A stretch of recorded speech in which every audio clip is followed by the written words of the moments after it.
vai começar perguntando a ele, que é do PT e que está na notícia. Augusto Boal, por favor.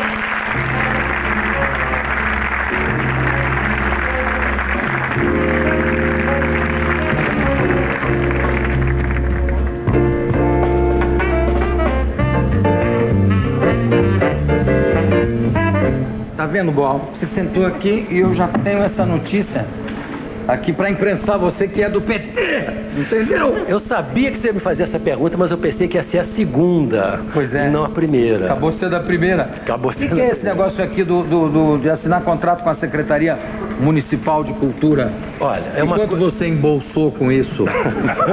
Quanto você já tem depositado nas ilhas? Pode ficar tranquilo que eu não tenho Ilhas Caimã, nem coisa nenhuma. Olha, é o seguinte, quer dizer, eu sou vereador há um ano, mais ou menos de um ano, né? Eu fui eleito no ano passado e, na verdade, quer dizer, eu estou tentando fazer uma experiência que é de ligar o teatro com a política. Não de voltar a fazer teatro político, como eu fiz muito antigamente, mas tentar fazer teatro como política. Então, o que é que isso significa? Significa que o ano passado, quando eu resolvi me candidatar a vereador, eu resolvi pelo Partido dos Trabalhadores, que era o único partido que podia aceitar esse tipo de proposta, que é uma proposta um pouco louca. Como é que você vai tentar democratizar a política através do teatro? Mas o partido aceitou. E eu avisei desde o começo que eu não ia mudar de profissão. Quer dizer, eu não ia deixar a minha carreira de diretor de teatro, de autor, e passar a ser apenas um político. Tem gente que faz isso, eu acho muito bom. Quer dizer, o próprio presidente dos Estados Unidos, o antigo presidente, né, era ator, o presidente da Tchecoslováquia, o Václav Havel, também era ator, mas se transformou. O Papa também. O Papa também era ator? O Papa era ator. Ah, é? Bom, mas ele continuou sendo. Então, tá mais ou menos no mesmo caso que eu. Eu quero continuar sendo um homem de teatro. Então, o que é que eu dizia e o que é que eu fiz, na verdade? Eu falei assim, olha, eu vou ter no meu gabinete, nós temos todos os vereadores, temos direito a mais ou menos 20 e tantos assessores. Em geral, são todos assessores parlamentares, assessores de plenário, advogado, jornalista, coisa assim. Eu falei assim, no meu caso vai ser diferente. Eu vou entrar com o Centro do Teatro Oprimido para a Câmara dos Vereadores. Vai ser uma companhia de teatro inteiro que vai entrar, não vou ser só eu. E é nessa condição que eu entro para poder fazer essa experiência. E de fato fiz, fui eleito, e entre os meus assessores eu tenho advogados, eu tenho toda a gente normal de um gabinete, mas tenho 10 a 15 assessores que são animadores culturais. Então o que a gente faz? A gente vai em lugares que pode ser assim, Vigário Geral, quer dizer, a Zona Oeste, a Zona de Trabalhadores, ou como pode ser a Casa das Palmeiras, que é uma associação terapêutica, como pode ser um sindicato, o CEP, que é o Sindicato dos Professores, e nós não apresentamos peças para eles, nós ajudamos eles a fazerem peças sobre os problemas que eles têm. Então os problemas às vezes é o problema no Morro da Saudade, o problema da violência, no Vidigal, o problema da falta de habitação.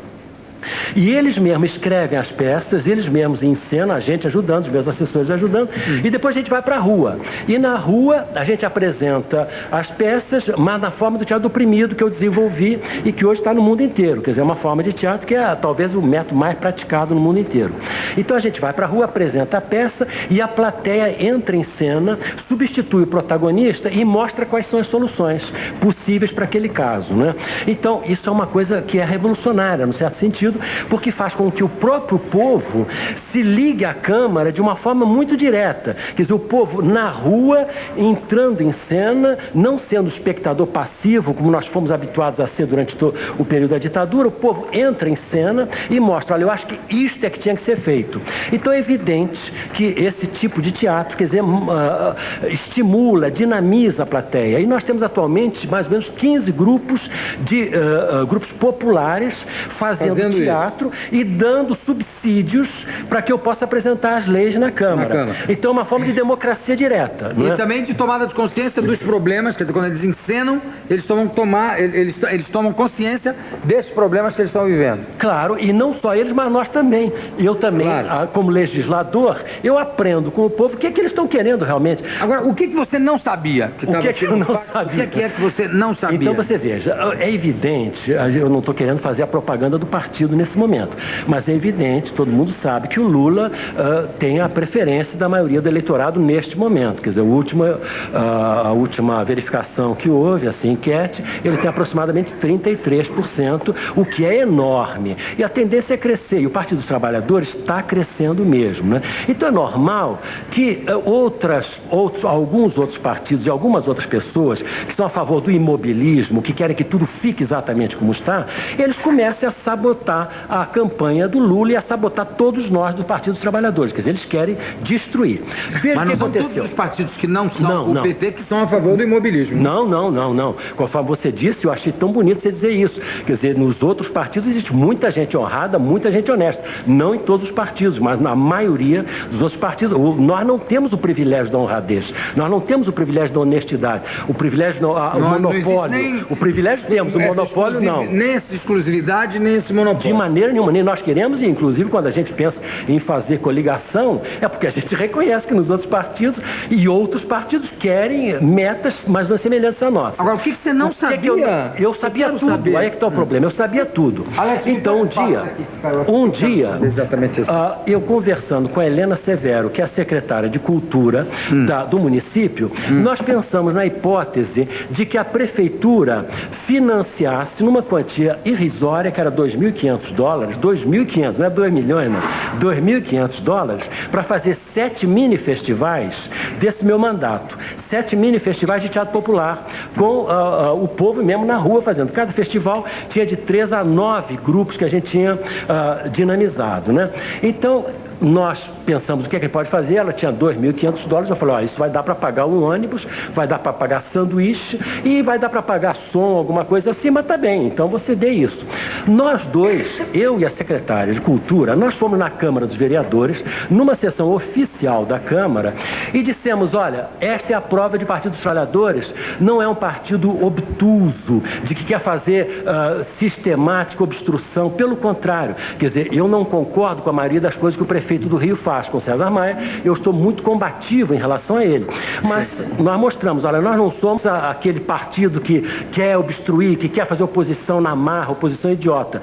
Se alguma coisa pode ser feita em favor da população, nós vamos apoiar. Seja quem for o governante, nós vamos apoiar todo mundo que queira fazer alguma coisa pelo bem da população. Então nós revelamos, fomos para a Câmara e dissemos, olha, estavam os jornalistas todos lá, super abertos, nós revelamos, dissemos assim, olha, nós vamos fazer mostrando que é possível mesmo a oposição trabalhar com o governo naquelas temas que são de interesse da população. Todo mundo ouviu. Todo mundo ouviu porque nós revelamos, né?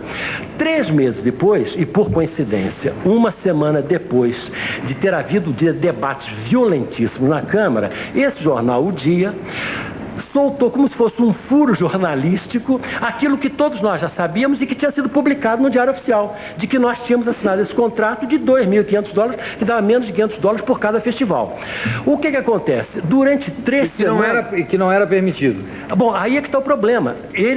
O jornal diz que não era permitido. Nós temos juristas do tipo de Marcelo Cerqueira, por exemplo, não é, que disse e fez um parecer belíssimo, dizendo que é permitido sim, porque um contrato como esse, eu não fiz por ser vereador em 10 meses, mas porque eu tenho 40 anos de teatro, que eu tenho um passado de teatro. Não é a minha presença como vereador que ia fazer um contrato, inclusive nesses termos paupérrimos. Eu aceitei isso porque era uma coisa boa para a população. Não só ele, mas a própria Câmara votou por 17 votos a 7, que eu podia ter feito isso sim. Então, o jornal continua dizendo que não. O jornal continua, o Evandro Lins e Silva, que é um papa dos advogados do Brasil, ele disse que era perfeitamente legal o que eu fiz. Então, só existe gente dizendo que é legal, menos o Dia, que continuou durante 3 semanas. Hoje, essa é uma coisa monstruosa. Durante 3 semanas eu fui manchete de primeira página. E depois mais 3 semanas na segunda página ou na terceira página dizendo que não.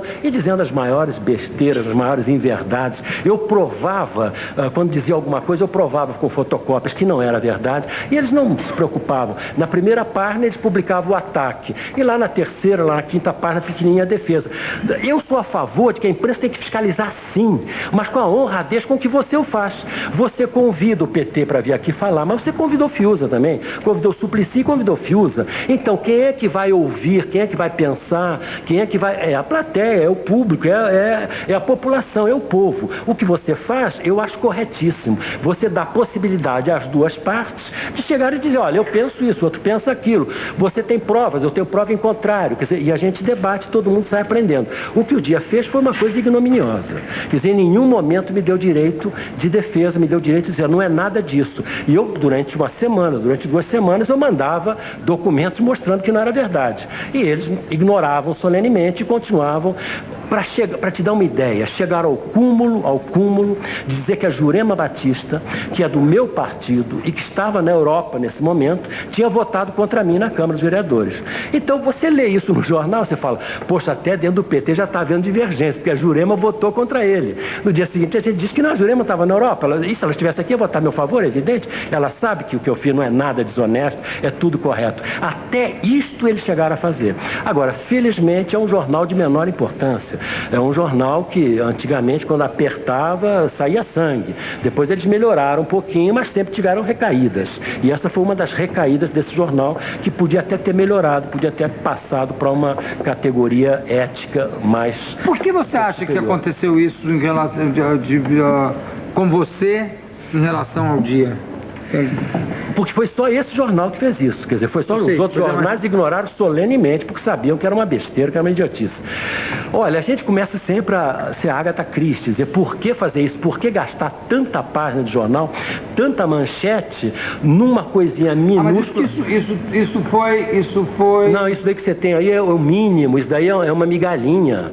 Porque isso foi uma campanha cerrada. Manchete... 3 semanas seguidas, Jô. 21 dias seguidos, primeira página, manchete. Saía fotografias minhas, saía fotografia da Helena Severo, fotografia do Bittar. E é o mesmo jornal que, em relação a essa história do Bittar que voa nesse avião, sabe qual foi a manchete que eles publicaram? Publicaram assim, Bittar voa nas asas da corrupção. Olha, é um pouco demais. Mas é uma boa manchete. Você concorda? A manchete é marota, mas é boa. Mas você concorda que... Eu não sou a favor da notícia. Peraí, deixa eu falar também. Pode falar. Você concorda que aí, no caso, o Lula, o Bittar, o partido, enfim, tinham obrigação de averiguar aonde o Lula põe os pés? Olha, eu acho que sim, a gente já fez até uma autocrítica sobre isso. Mas, ao mesmo tempo, a gente sabe também que no período de eleitoral, assim, um político da importância do Lula, da importância do Bittar, eles tomam mais avião do que eu tomo táxi. E é normal... É por isso mesmo, Tem, mas eu sou inteiramente a favor e eu reconheço que isso a gente devia saber, que tinha que ver com a nutrição. Daqui por diante, eu te prometo que quando eu for tomar café, no botequim da esquina, eu peço nota fiscal. E se for com adoçante, eu peço com firma reconhecida, porque pode ser da Nutrícia, que fabrica aquele Cristal Diet. Então, para mim, daqui por diante, é só nota fiscal. Mas você tem razão. Essa bobagem a gente não deve continuar fazendo e a gente não faz tantas assim, porque... Agora, mas foi um erro, sim. Por exemplo, você concorda que a reação do Meneghelli em relação à sugestão, ao pedido de CPI em relação à CUT, foi uma reação absolutamente exagerada e inoportuna?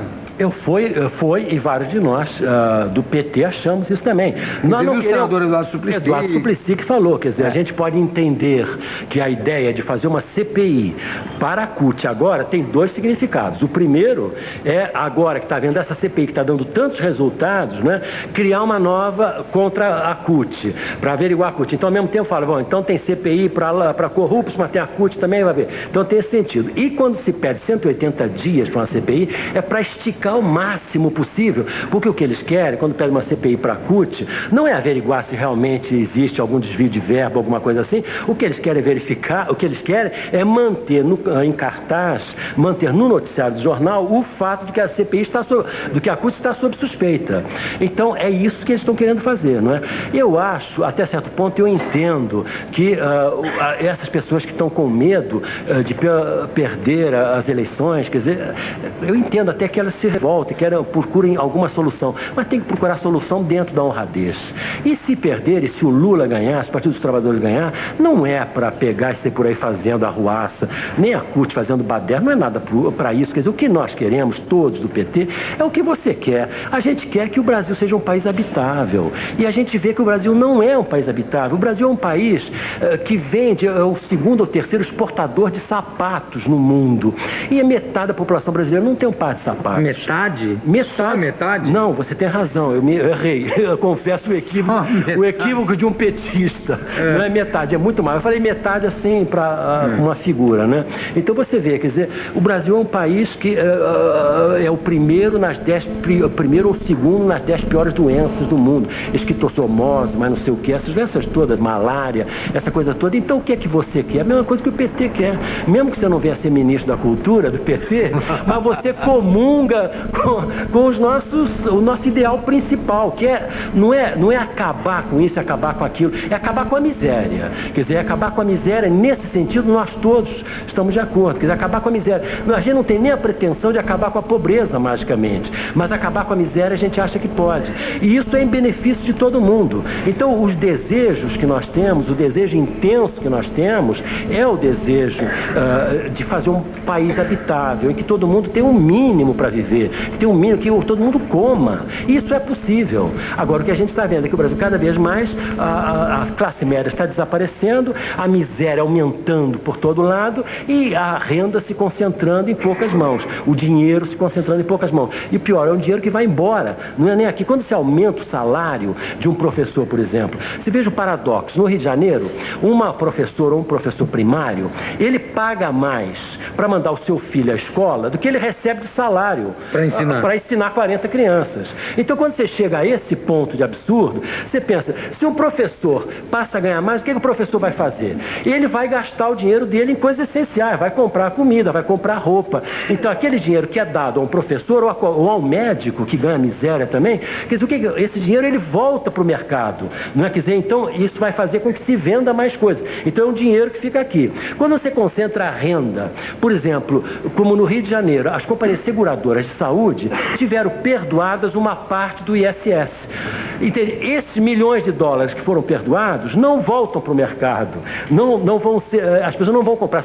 É dinheiro que fica lá em cima. E que se fica lá em cima vai para a especulação, vai para os outros países, vai para a Suíça. Um professor, se tiver triplicado o seu salário, que seria o mínimo justo, o mínimo, na pior das pode triplicar, ele não vai mandar dinheiro para a Suíça, ele vai gastar aqui mesmo. Então isso aquece o mercado interno também, que seria bom para a população de um modo geral, seria bom para o pequeno comércio e para todo comércio, para toda a indústria, né? Então você acha que se triplicar o salário do professor já vai dar para ele gastar?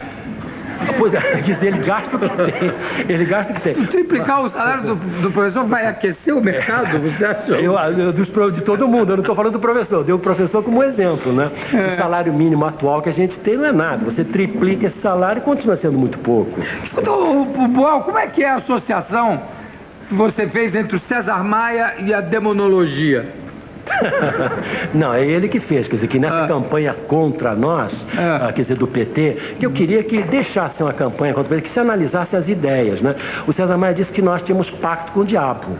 Entende? Quer dizer, então a gente fez uma brincadeira. Um assessor de um vereador, o Adilson Pires, se vestiu de diabo, entende? Entrou na Câmara vestido de diabo. Foi um Deus nos acuda. O que se faz lá dentro da Câmara de diabices são terríveis. Mas quando apareceu concretizada a figura de um diabo, foi um terror. Acabou a sessão e tal, e ele foi expulso lá pra fora. Então nós fomos todos... Eu pensei que eles iam fingir que não tinham visto. Como vai? Tudo bom? Tudo bem? Não, mas aí teriam que ser mais inteligentes, teriam que ser mais inteligentes. Mas viram, protestaram e foi uma bobagem. Agora, chamar a gente de diabo, quando um prefeito chega a esse extremo, dizer o PT tem pacto com o diabo, aí já caiu na loucura total, né? Quer dizer, já não tem mais nexo o que ele está dizendo, né? Então isso é uma coisa que eu tenho até pena que ele tenha dito isso, tenho pena por ele. Por nós não, porque eu garanto a você que nós nem somos diabos, nem temos pacto com o diabo. O demônio não é vice na chapa do... Não. O demônio não é vice na chapa. A gente não sabe quem vai ser o vice, mas certamente não é ele. Não será o diabo. Nós não somos anjos também, não. Entende? Nós não somos anjos, mas nós não somos diabo, né? Augusto, você agora, como é que fica a carreira do... a carreira do homem de teatro e do político. Você quer parar como vereador ou você pretende levar esse trabalho para o âmbito federal, por exemplo? Não, Você seria candidato a deputado federal? Não, porque para mim só tem sentido, para a experiência que eu quero fazer, só tem sentido a cidade. Município. É.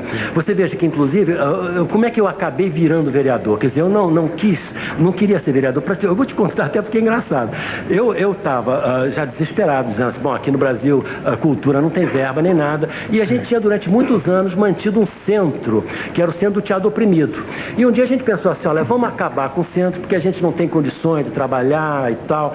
E pensamos, vamos acabar. Mas vamos acabar de uma maneira boa, acabar enterrar um centro, assim, uma coisa fúnebre, a gente não queria uma coisa mais bonita. E como era véspera não, mas havia eleições naquele ano, foi o ano que eu fui eleito, nós pensamos assim, olha, vamos fazer alguma coisa de festiva, de bonita, vamos apoiar o Partido dos Trabalhadores e vamos fazer a campanha do Partido dos Trabalhadores.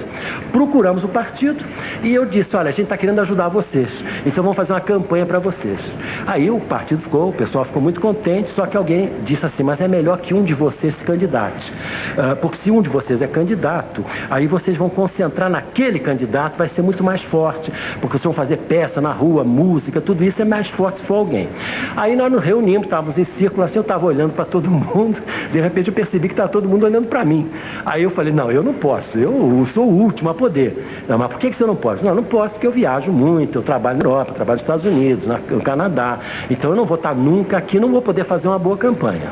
Mas aí o pessoal falou para mim, mas não precisa fazer uma boa campanha, não precisa você estar aqui. Não é para ganhar, é só para ser candidato, e para a gente fazer uma campanha que se não é para ganhar, você não precisa estar, se perde mesmo, não faz mal.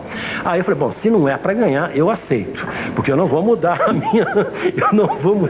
a minha profissão. Então, com essa condição de que não é para ganhar, eu aceito ser candidato. E começamos a fazer peças sobre, a período do impeachment também, peças sobre impeachment, tudo isso. Agora, como a gente fazia bonecos grandes, fazia cenas de teatro na rua, havia música, o fotógrafo vê imagens assim, vem e fotografa. Então a gente começou a sair em jornal, começou a aparecer na televisão, né? Então começou a ser uma campanha muito visível. Aí um dia o pessoal do Partido dos Trabalhadores me chama e fala assim, olha, Boal, você está correndo um sério risco. Eu falei assim, não é possível, que risco eu estou correndo? Você está correndo um risco, você vai ganhar, você vai ser eleito. Aí eu falei assim, olha, se eu corro risco de ganhar, então eu renuncio, não quero. Aí eu falei, então, olha, tira meu nome aí da lista, eu não volto. Aí eu voltei para o Centro de Teatro Oprimido e falei assim, olha, acabei de renunciar, não sou mais candidato, porque eu corro o risco de ganhar. Então aí eles falaram assim, mas qual é o problema? Se você ganha, nós todos entramos para a Câmara com um elenco para fazer a experiência que você quer, que é o Teatro Legislativo. Aí me deu vontade de ganhar. Aí eu voltei e falei assim, agora eu quero ganhar. Criado o Teatro Legislativo. Teatro Legislativo. Que essa forma nova, você vê, não é? Quer dizer, sempre o teatro é uma coisa muito perigosa. Não é? Por quê? Porque ele permite a cada um de nós de nos vermos a nós mesmos em ação. Quer dizer, eu estou falando com você, mas no momento que eu estou falando com você, eu estou me vendo falando com você. Quer dizer, o ser humano é capaz disso, dessa dicotomia, da separação. É capaz de agir e se ver agindo. Não é? O animal não é capaz disso. O gato, se olha no espelho, ele não sabe que é ele. Quer dizer, ele brinca com outro gato. Briga com outro gato, o outro gato repete as coisas que ele faz, o gato chateia e vai embora. Né? Agora a gente, mesmo sem espelho, a gente se vê. Então isso é o teatro. E eu sempre procurei desenvolver esse conceito mais arcaico de teatro. Teatro é o que separa o ser humano dos animais. Quer dizer, o ser humano é o único capaz, não de fazer teatro, mas de ser teatro. Então o que sempre me interessou foi isso. Quando eu comecei a desenvolver o teatro oprimido, o teatro invisível, o teatro fórum, as técnicas psicoterapêuticas do teatro oprimido, que a gente chama de arco-íris do desejo, tudo isso é sempre levando em conta que todo mundo é teatro. Alguns fazem teatro, mas ser teatro somos todos. Então eu não quero ter uma carreira como político. Quer dizer, eu quero nesses 4 anos, e eu espero não me recandidatar a nada, mas nesses 4 anos eu quero fazer essa experiência. Como é que o teatro e a política juntos, eles podem se democratizar um ao outro? Porque sempre, você vê o teatro grego, por exemplo, né? O teatro grego era fora da cidade. porque aí os espectadores, eles iam lá assistir aquelas tragédias, né? E a tragédia apresentava sempre um herói trágico que tinha um defeito. Então você ia fora da cidade, na floresta lá, para sofrer uma catarse daquele defeito. Você tinha o prazer da delinquência e depois você voltava para a cidade puro e preparado, cidadão Limpinho. da limpinho. O que eu quero fazer é o contrário, é trazer o teatro de fora para dentro da cidade, mas de dentro da cidade, que todo mundo pratique, em sindicato, escola, em toda parte. E além disso eu quero trazer para dentro do poder, que é uma experiência que nunca foi tentada. Pode não dar em nada, mas é fascinante tentar. Então o que eu quero é tentar essa experiência de fazer uma política teatral que é o teatro como política, não teatro político, o teatro como política. Boa, antes a gente já está terminando aqui o nosso papo, eu queria te fazer uma pergunta. Eu participei de um espetáculo que você montou, que era a Feira Paulista de Opinião, só que eu participei como artista plástico, né? E fez aquele belíssimo quadro, que tinha lá? Deixe-me gritar. Né? Pois é, e não, além do quadro que tinha no espetáculo, tinha um cartaz. Um cartaz, esse é um cartaz. Cartaz que eu deixo gritar. Exatamente, tinha um E eu não tenho cópia disso. Você tem cópia desses cartazes? Do cartaz eu tenho. Você Inclusive tem no meu gabinete lá na Câmara, está bem atrás de mim. Quer dizer que eu vejo aquele quadro todo dia. Você não todo tem dia que como eu arranjar chego. uma cópia disso? Eu tenho, eu te dou essa. Se eu não achar outra, eu te dou essa. Não, essa não. Essa eu prefiro que fique lá com você. Lá, com você. Tá, Não deixe-me gritar. Deixe-me gritar. Que é o que eu estou fazendo lá na Câmara. Estou gritando a beça. Eu conversei aqui com o vereador e diretor de teatro, autor de teatro, Augusto Boal. Boal, muitíssimo obrigado pela tua presença. Daqui a pouco a gente...